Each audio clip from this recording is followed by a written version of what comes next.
B'siyata d'shmaya, we're going to learn Shabbos Daf Hey. We're going to start 8 lines from the top of the Omid. We saw on Daf Daled Omid Aleph that the Gemara made an assumption that an akira and hanocha has to be from and to an area of at least 4 tvachim by 4 tvachim.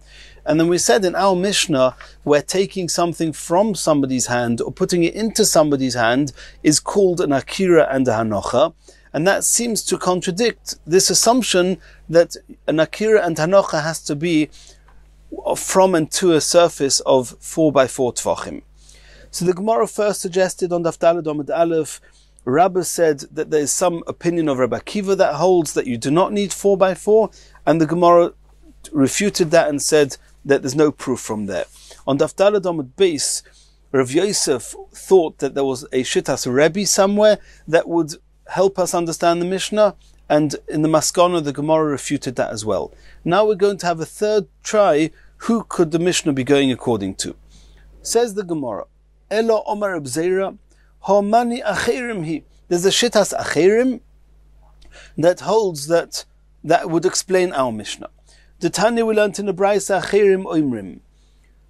Oimeid b'mekoymoi, v'kibel chayev. Okar mimekoymoi, v'kibel potur. If Reuven threw something in a Roshus Harabim, and the throwing is an akira, it's going Daled Amos in Roshus Harabim. If it lands where it's supposed to land, then there's a hanocha, and the hanocha is part of the throwing, and therefore he'll be chayev. So what happens if somebody catches the item that was thrown? So the Brisa says, Achirim say, if Omad b'mekoymei, if the person that caught the item was standing in his place, he didn't stop the journey of this item, of this object, and he just caught it in where it would have landed anyway, then chayev, then the one who threw it is chayev. But if okar mimekoymei, if the person that caught it ran towards the object and stopped it in its journey and caught it, v'kibel, then the one who threw it is potur, because the hanocha, the hanocha was not done based on his koyach. Somebody else came and interrupted this object and made his hanocha. So it's as if the person who threw it did the akira, and the person that caught it did the hanocha, and they will not be chayev. Omad b'mekoymoi v'kibel chayev. But what did we see in this achirim? That if the person that caught it was standing in his place and did not stop or interrupt the course of this object, then the fact that he caught it is called a hanocha, and the first person will be chayev. Asks the Gemara, V'habi'inon hanocha al gabe mokim daled v'leka. He's catching it in his hand. His hand is not 4 tvachim wide. Why is it called a hanocha? So you see that achirim hold that hanocha does not have to be on a place of daled tvachim. Elo shmamino lo yiba'inon arba mokim arba. So you see from here that achirim do not need a mokim arba, and that would be the opinion of our Mishnah.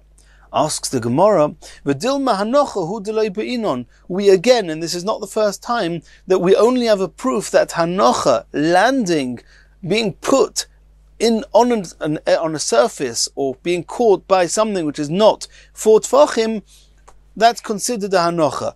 Ha'akira ba'inon. But to be taking an object from its original place, it has to be a place that was 4 tvachim.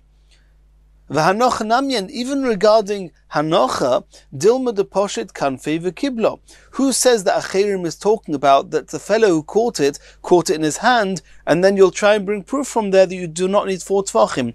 Maybe he just spread out his garment, which was 4 tvachim, and let the object fall into his garment, so it's a hanocha on 4 tvachim. So even with hanocha you don't have proof from achirim. The ikar nami hanocha, then you have hanocha on 4 tvachim as well. Oma Rabbi Abba therefore is saying, I've got a fourth suggestion who our Mishnah could be going to. Masnisin kegoin shekibel betraskel ve'niach al gab betraskel the ikar nami hanocha, that the Mishnah that's talking about the hand of the balabais or the hand of the oni is talking about that it didn't put it on the hand directly. The hand was holding a traskel, a type of basket, and this basket, this traskel was 4 tvachim wide, so it was an akira from 4 tefachim and the hanocha onto 4 tefachim. You've got an akira and a hanocha on 4 tefachim. Asks the Gemara, the Mishnah says explicitly that he put it into the oni or the oshe, put it into his hand. It doesn't say he put it into a basket. Says the Gemara, Tani traskel shebi yodoi. In the Mishnah, when it says yodoi, you should read into that word traskel shebi yodoi. He didn't put it straight into his hand, which is not 4 tvachim. He put it into a basket, into his hand, it's 4 tvachim. Says the Gemara, Tinach traskel b'rshus hayochid. I understand that a hand in rshus hayochid, and it has a traskel on it, I can understand that. Elo traskel b'rshus harabim. If you take a traskel, such a big basket, in rshus harabim, if the poor man outside is holding the traskel, if the rich man is putting it, is taking something, doing an akira in the rshus hayochid, taking the food out and putting it not into the hands of the oni, which the Mishnah says the balabais is chayev, he's done an akira and a hanocha, that's what we're discussing. But if this poor man outside is holding a traskel and the rich man, the balabais, puts the food into the traskel in the oni's hand, this basket is also considered a rshus hayochid. And therefore it's as if he did an akira in rshus hayochid and a hanocha in rshus hayochid, he's not going to be chayev for that. Since the traskel is 4 tvachim by 4 tvachim, it's not 10 tvachim high. To be a real rshus hayochid, it would have to be 10 tvachim high and 4 tvachim by 4 tvachim wide. So it's not 10 tvachim high, but it's 4 tvachim by 4 tvachim. It has the halacha of rshus hayochid. Says the Gemara, Leima deloiker Rabbi Yossi bar Yehuda. Rabbi Yehuda, could be that our Mishnah is arguing with Rabbi Yossi bar Yehuda, and will assume that this traskel is not a rshus hayochid. Detanya, Rabbi Yossi bar Yehuda omer, no'at kono b'rshus harabim. If somebody took a thin piece of a beam of some sort, a reed, a piece of whatever metal, wood, put it into the ground, uberoishay traskel, and on top of it he put such a basket, such a traskel. Zorak, if he threw from rshus harabim, v'noch al gabav, and it landed on top of this traskel, chayev.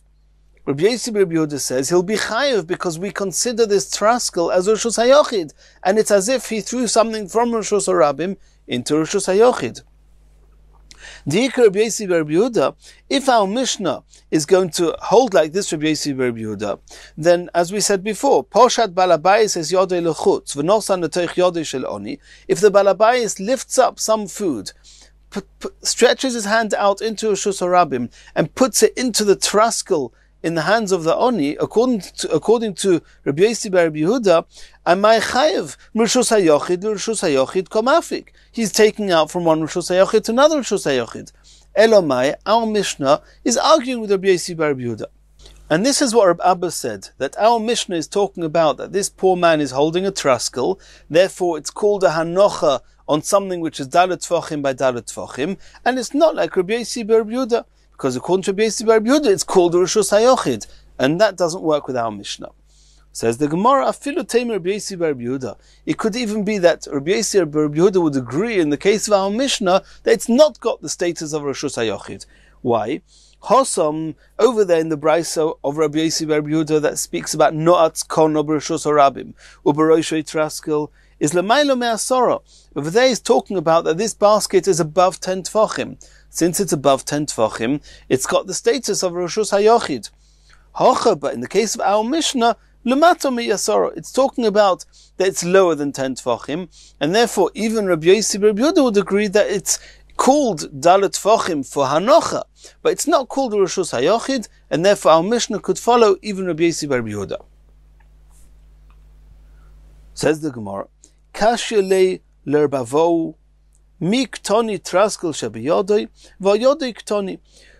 The Gemara is asking that Rabbi Abba is suggesting that the reason that our Mishnah is called a hanocha, even though it's in his hand, is because it's not in his hand. It's in the basket in his hand, and the basket is 4 tvachim wide. The Gemara says, The Gemara asked before that in the Mishnah it doesn't say traskel shebiyodoi. It only says biyodoi. So we said, let's put it into the words of the Mishnah. The Mishnah assumes that, or we assume that the Mishnah assumes it's a traskel shebiyodoi.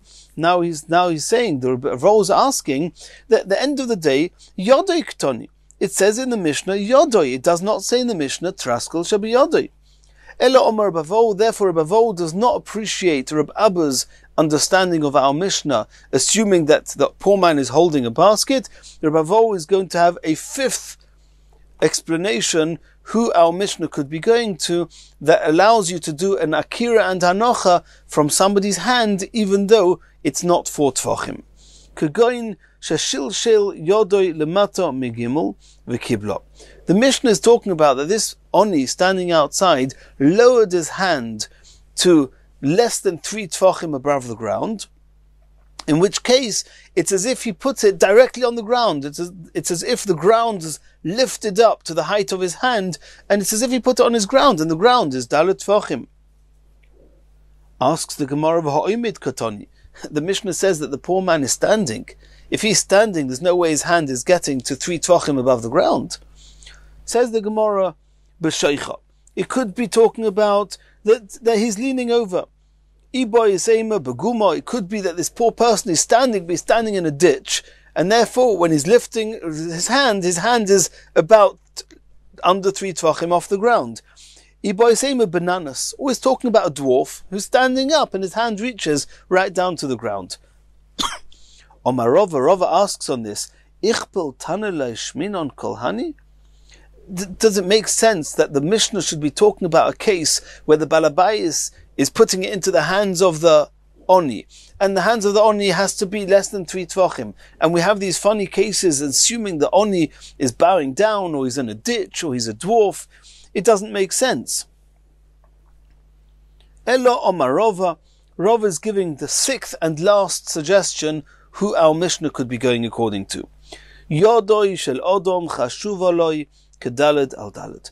Rava says that normally if it lands on something which is less than daled al daled, it's not called a hanocha. A person's hand is very chashuv, and therefore it's considered as if it's daled al daled. V'chein ki also Ravin Omer Rabbi Yochanan, he said the same thing in the name of Rabbi Yochanan, Yodoi shel odom chashuv aloi kedaled al daled. Continues the Gemara. Omer Ovin, Omer Biloi, Omer Rabbi Yochanan. It was said in the name of Rabbi Yochanan, Zorak Chayfetz. If somebody throws an object, V'noch b'toich yodoi shel chaveri, and it landed in his friend's hand, Chayev. The person who threw it is Chayev. My Kamash Malon. What's the chiddush of Rabbi Yochanan? Yodoi shel Adam chashuv alei kedaled al daled. Are you suggesting that the chiddush of Rabbi Yochanan is that a person's hand is daled al daled? V'ha'omra Rabbi Yochanan chod zimna.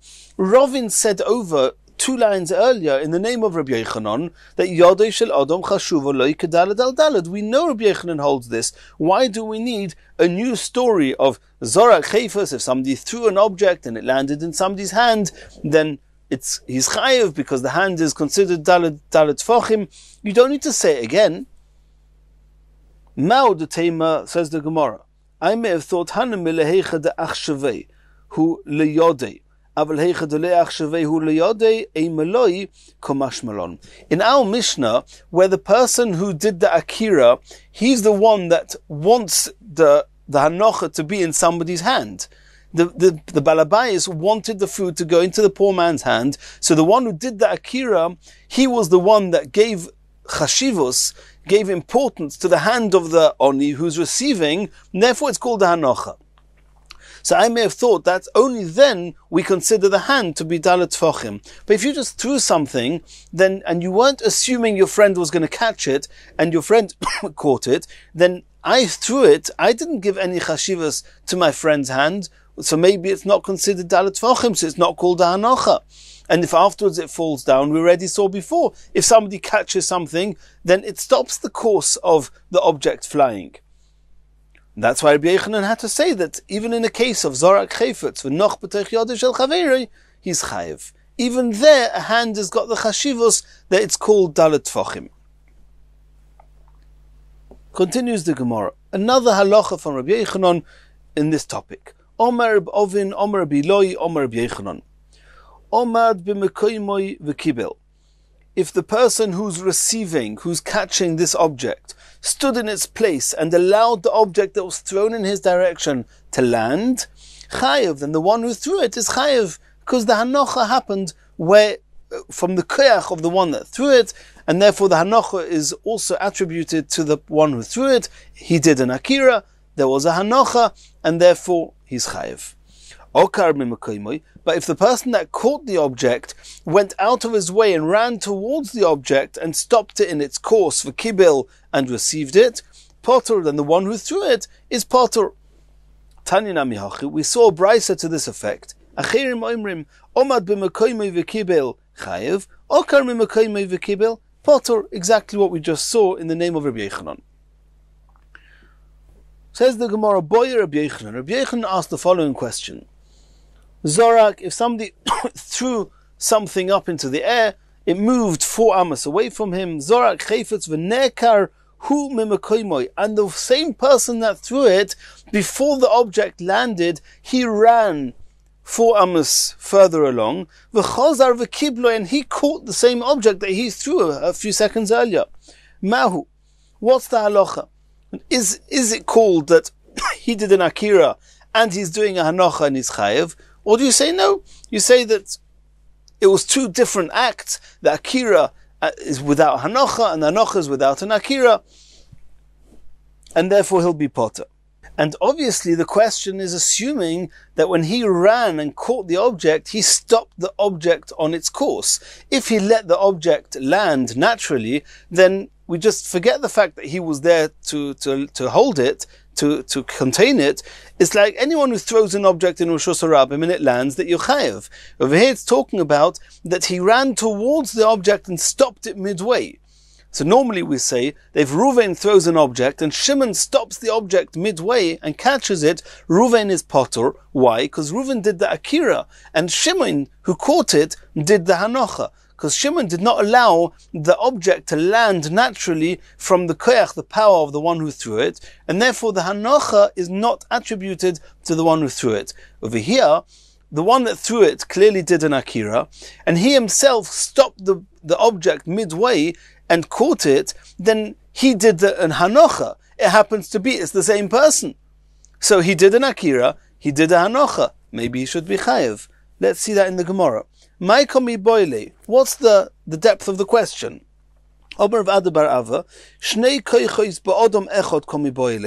He's talking about that there was one force that did an akira and threw it. There was another force that went out of its way to come towards the object, to stop it and to catch it and do a hanocha. Shnei koiches ba'odam echad komi boile. Shtei koiches ba'odam echad ka'odam echad dami. Do we assume that since it's the same person, it's one person, we attribute the akira to the hanocha as a single act of carrying or moving in Rosh Hashanah from one place to the next, and is chayev, v'chayev, or do we say no? When you threw it, it's only called a hanocha that's attributed to the throwing if it lands in its natural course, and that didn't happen. If you just caught it, catching something is only half a malacha. It's 2 separate things. Just because you happen to be the one that threw it and you're the one that caught it, doesn't mean that we consider as if you did one malacha. Potter, and then he'll be potter. Teiku, the Gemara says that we'll have to let that stand for now. We do not have any way of resolving this question. Continues the Gemara. Omar b'ovin, Omar b'yechanan. If somebody was standing in Rosh Hashanah, hichnis yodoi l'teichotzar chaveroi, he puts his hand into his friend's chotza, into his yard, which is a reshus hayochid. V'kibel meig shomim, and he receives some rainwater in his friend's chotza. V'hoitzi, and he pulls out, brings out his hand back into the reshus harabim where he is. Chayev, he's chayev, and it makes sense. It's like putting your hand into reshus hayochid, doing an akira with the rainwater, bringing it out, doing a hanocha in the reshus harabim. It's a proper haitzah. Says the Gemara, Maskif lo Reb Zera. Reb Zera is asking a question on this. Mali it inoi chaveroi, mali it inoi shamayim, ihu loy ovid akira. in the case of the Mishnah, it says explicitly that if the balabais puts a chayfetz, an object, into the hands of the oni, then they're both potter. They're both potter. The balabais didn't do a hanocha, and the oni didn't do an akira. Each one just did half. That means if somebody else puts something into my hands, it's not called as if I picked it up. It's as if you picked it up and I just received it. Over here, the rain landed in my hands. Why is it considered as if I picked it up? Maximum, somebody else, Hashem picked it up. Hashem put it into my hands, and now I've just brought it into my reshus. I wasn't allowed to do that, but he's not going to be chayiv. Mali hit inoi chaveroi. What's the difference? Whether somebody else put it into my hands? Mali hit inoi shomayim. If the heavens put it into my hands, like the rain, ihu lo ovid akira. I did not do the akira. How can you say that I'm chayiv? Says the Gemara, lo tema kibul. Reb Ovin, in his case, the text was hichnis yodei leteichotze chaveroi. Put your hand into your friend's yard, into Rishus HaYochid, v'kibel meig shomim. V'kibel seems, we're discussing what's the v'kibel. So v'kibel, we understood, means he put his hand there and he received the rain that was falling. We said that can't be chayiv. I didn't do an akira.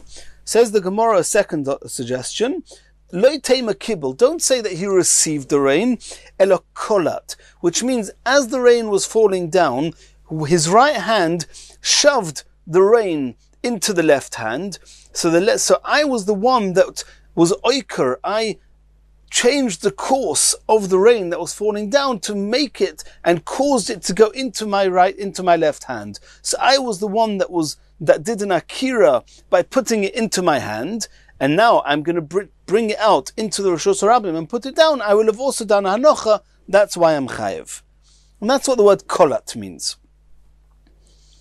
Says the Gemara, "Inon akira me'al gabamokim dalet veleka."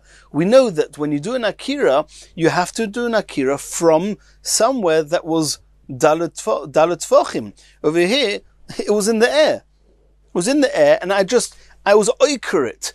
I did an akira. I took it away from its course of where it was in mid-air, and I pushed the rain into my hand. So I didn't do an akira from a place of dalet tfochim. Omar Bechia Bereidu Rav Huna, Kagoin Shekolat Me'al Gabe HaKoisel.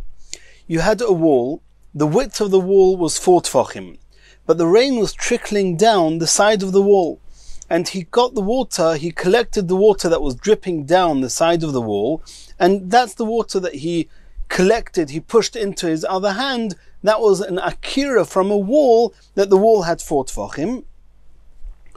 Says the Gemara, Holoi noch. I don't understand. That water wasn't settled. It wasn't stationary. The water was trickling down. That's not called an akira from a stationary place. A vertical wall is not a place where water can rest, can lie. Says the Gemara, Kuda Omar Rava. Rava introduced to us, and we'll soon see where, introduced to us a concept called B'koisel Meshupa. You're right that when you have a horizontal wall and the rain is trickling down it, that's not called settled in any way, and therefore taking the water from there is not called an akira. But when you have a wall that's going on a slope, then even though the water is trickling down, that's what gravity does to water, but because it's on a slope, on some level it's considered as if the water is stationary. Water is more settled on a sloping wall than on the side of a totally vertical wall. So over here, we're talking about Rabbi Yochanan, that was talking about this fellow who put his hand into a Rishus HaYochid and took the water. He took some water off a sloping wall, and that is called an akira. Where's this Rava that introduced to us the concept of a sloping wall? We saw in a Mishnah. So Mishnah in Eruvin,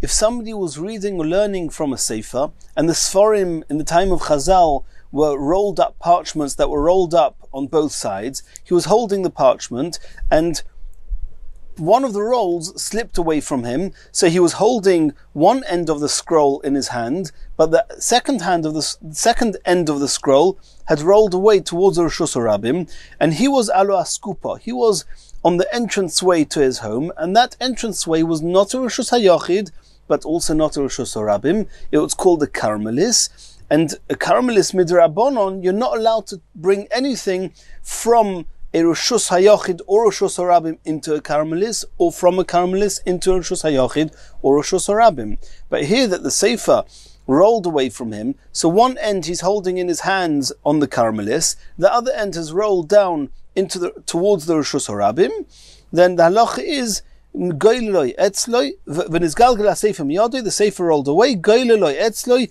he's allowed to roll it back up to himself. Since we're talking here about the Rabbonons, he's in a Karmelis, and the sefer has rolled down towards the Reshus Harabim, and since he's holding one side of the scroll, then pulling the other side of the scroll is not considered as a new Akira, and that's why the Chachomim allowed him to pull it back to himself. Because it's not as if the Sefer Torah was settled there in the Reshus Harabim, and now he's doing an Akira and bringing it into a Karmelis. He's holding it in a Karmelis, it's rolled away, it's not called a new Akira. Hoyo Kira Barosh Hagag, but if he's on the top of the roof, that means he's on a Reshus Hayochid, when his Galgala Sefer Biyodoi, and the Sefer rolled down towards the Reshus Harabim, then the halacha is as follows: providing that the sefer is not rolled down to 10 tfachim off the ground, he can pull it back to himself, because as we know, Reshus Harabim only exists till 10 tfachim. If it has not rolled down to 10 tfachim from the ground, it has not yet reached the Reshus Harabim, so there's no problem to roll it back. If, however, it's reached down to the Yud Tvachim, it's now in Reshus Harabim, and you're in Reshus Hayochid, here you're not allowed to pull it back. So what do you do in order that it shouldn't be a bizayon, in order to protect the Sefer Torah, or whatever Sefer he's learning? He turns it over so that the writing should not be revealed and exposed, and he has to keep it that way till after Shabbos. Why does he have to turn it around? What's the purpose of that? Why does he have to turn it around and not bring?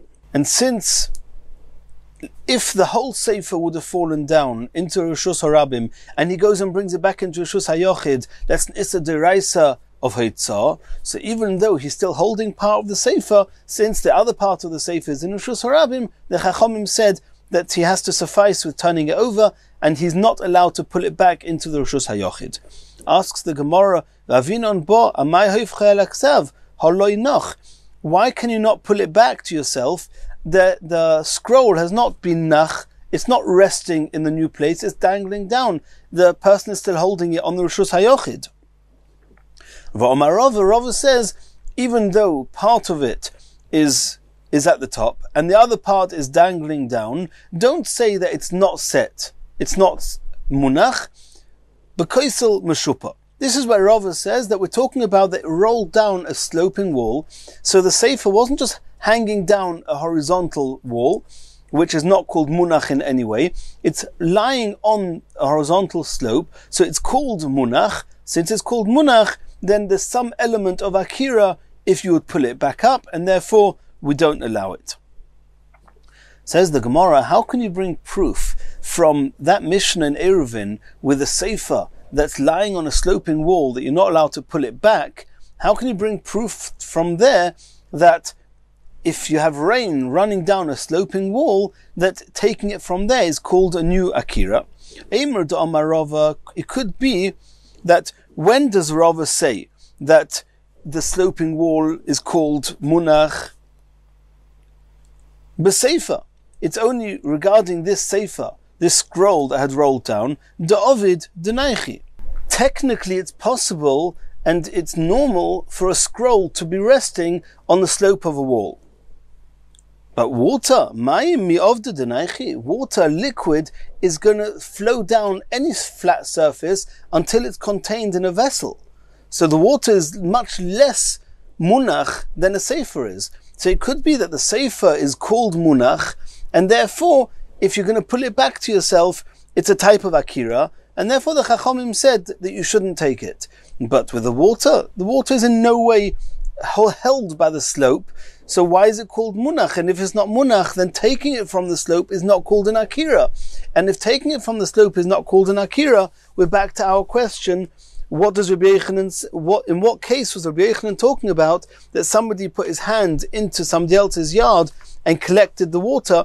What's the case? What's it referring to? Elo Omar Rava. This is a fourth suggestion in what Rabbi Yochanan is talking about. We thought at the beginning that it was talking about the kibel. Then we said kolat me'al gabe koisel mashupa. And now we're having a fourth and last suggestion how to explain Rabbi Yochanan. Elo marova kegoin shekolat me'al gabe guma. This is talking about that the chotzer that he put his hand into actually had a type of groove, a type of ditch in it. That ditch was full of water, and he simply took out the water from that guma, from that ditch. Says the Gemara, pshita, guma, pshita, if the water is settled there, it's in the ground, and you take it off, that's a regular akira. What's the chiddush? Says the Gemara, ma'odetei ma'ay might have thought, mayim al gabe mayim, lav hanochahu, since I just took off the top layer of the water, I didn't take all the water, and this top layer of water is sitting on top of water. Maybe that's not called munach. Komashmal on the chiddush is that even water that's on top of water is called settled, it's called munach. Vaz the Rava l'tamei. This is Rava, who's being congruent with his own opinion. The Omar Rava said elsewhere, mayim al gabe mayim, hainu anochosam. Water on top of water, that is called munach. Taking it from there is called an akira. Egois al gabe mayim. However, if you have a nut that's floating on top of water, lav hainu anochosoi. That's not called munach. It's not a normal place for a nut to be settled and to be stationed on top of water. Continues the Gemara. Boya Rava asked as follows. Egois bikli. If you had a nut in a vessel, ukli tzof al gabe mayim, and the vessel is floating on top of the water, is that called munach? And if you take it from there, it's called an akira, or not? Bosor egois ozlinon. Do you just look at the nut, and the nut is not on the water? The nut is in a vessel. It's fixed. It's kavua. It's munach. So it would be called an akira. Honayich oidilmo maybe. Bosor klios linon. You look at the vessel that's holding the nut. V'holoi nayich.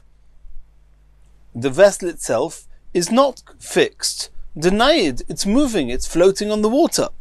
Says the Gemara, Teiku, we'll have to let that question stand, and Demir Hashem, when Eliyahu Novi comes and Mashiach comes, we'll know the answer. Continues the Gemara, Shemen shetzof al gabe yain. We know that oil floats on top of other liquids. If you have oil floating on top of wine, and somebody took the oil, which was either Nushus Harabim or Nushus Hayochid, took away the oil off the wine, is that called munach or not? If the wine is in a crevice, is in some type of a hole, and so the wine is definitely munach. The question is, if the oil on top of it is called that it's all inside the same vessel, inside the same hole, or do you say no? The wine is lying in the whatever's holding it in the hole, and the oil is sitting on top of the wine. So the oil is not called munach, and therefore if you take off the oil, it's not called an akira on Shabbos. That's a machleikas Rabbi Yochanan ben Nuri v'Rabbanon. Seems to be a machleikas. Ditnan, we learnt in a Mishnah, and this is a Mishnah regarding truma. We know that truma has to stay tohir.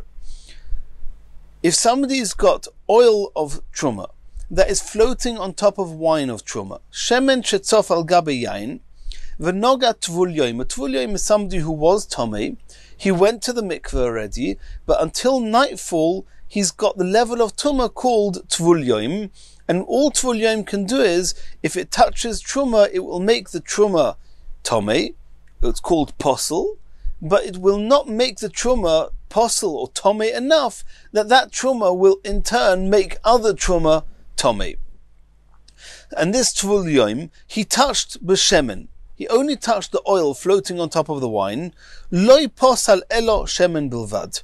According to the Chachomim, he touched the oil. The oil is now posel, but the oil is a separate entity to the wine, and therefore the wine is tohir. Rabbi Yochanan ben Nuri omer, shnei mechuborim zeh lezeh. Rabbi Yochanan ben Nuri says it's two liquids, they're all together, and touching the oil means that you're touching the wine at the same time, and it's all posel. So the Gemara seems to say that the same would be the Shabbos. According to the Chachomim, it's called that the oil is floating on top of the wine. So it's not called munach. So if you take away some of the oil, it's not called an akira. However, according to Rabbi Yochanan ben Nuri, it's all called one. If you have oil that's floating on the wine, but the wine is munach, the whole thing is called munach, and even if you take some of the oil away, it will be called an akira.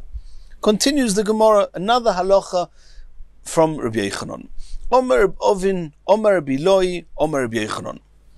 Hoya ta'un oichlin umashkin. If somebody was carrying on his back some food or some drink, and he was in a reshus hayochid, v'nichnas v'yotze kol hayom kuloi, and all day long he doesn't stop. He goes out into reshus harabim, he comes back into reshus hayochid, out into reshus harabim, back into reshus hayochid. All day long he goes in and out. Einoi chayev ad sheyamoid. If he doesn't stop, then he did the akira once when he started moving. He hasn't done a hanocha. And if he does the hanocha at the end of the day in the Reshus HaYochid, then he hasn't been over. He's done the akira in Reshus HaYochid and the hanocha in the Reshus HaYochid. That's fine. When is he going to be chayev? Only if he stops in Reshus HaRabim, then that's called a hanocha. Starting to move again is a new akira. Omar Abaya, v'hu she'omad lofush. That's only on condition that when he stops, he's stopping to take a bit of a rest. And that's called munach. He's taking a real pause. However, if he stops just in order to reposition the backpack or whatever he's carrying on his back, then even that is not called really stopping, and it's as if he's continued walking, and there's no akira and no hanocha. Mimai, where do you know this from? Mid Omar Mar, since Rabba said, Rabba was, in this case is Mar, who's the Rebbe of Abaya, Rabba said, Toich Daled Amos. If somebody is carrying in Erushus Harabim, he does an Akira, he starts walking. Within Daled Amos, he hasn't yet walked Daled Amos, Omad Lofush. He stops in order to take a rest. So that's called a Hanocha. So he's done an Akira and a Hanocha within Erushus Harabim. He has not walked, he's not carried 4 Amos, he's not chayiv. Patur. Lekatif. However, if within Daled Amos he stops just in order to reposition his backpack, and then he continues and he finishes off the Daled Amos, chayiv is going to be chayiv, because the omad lekatif in the middle is not called a hanocha, and therefore the original akira is 4 amos away from the hanocha, and he's chayiv. Chutz le-Daled Amos. If somebody walked a whole 4 amos, omad lofush, and then he stops to take a break, chayev is chayev, because he's had a hanocha now. Lekatif, if he does an akira, he walks 4 amos, 5 amos, 6 amos, whatever, and then he stops just in order to reposition his pack, and then he carries on walking and does not stop, potter is going to be potter, because he does not have a hanocha.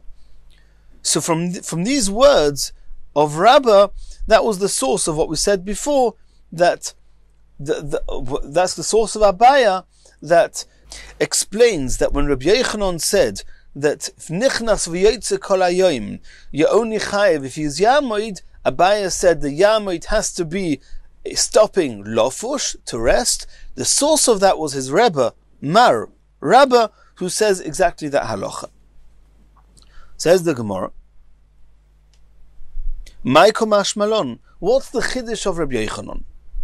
Rabbi Yochanan says that if you're in and out all day and you don't stop, that you're not chayev. Sheloi hoysa akira mishor rishoino lekach. Is Rabbi Yochanan telling us that when he started walking, he didn't intend to stop walking? The case that Rabbi Yochanan is discussing, when he started walking, he did not intend to use this as an akira in order to go out and do a hanocha. He was planning just to stay within the Rishus HaYachid, in his house, to move things around in his house.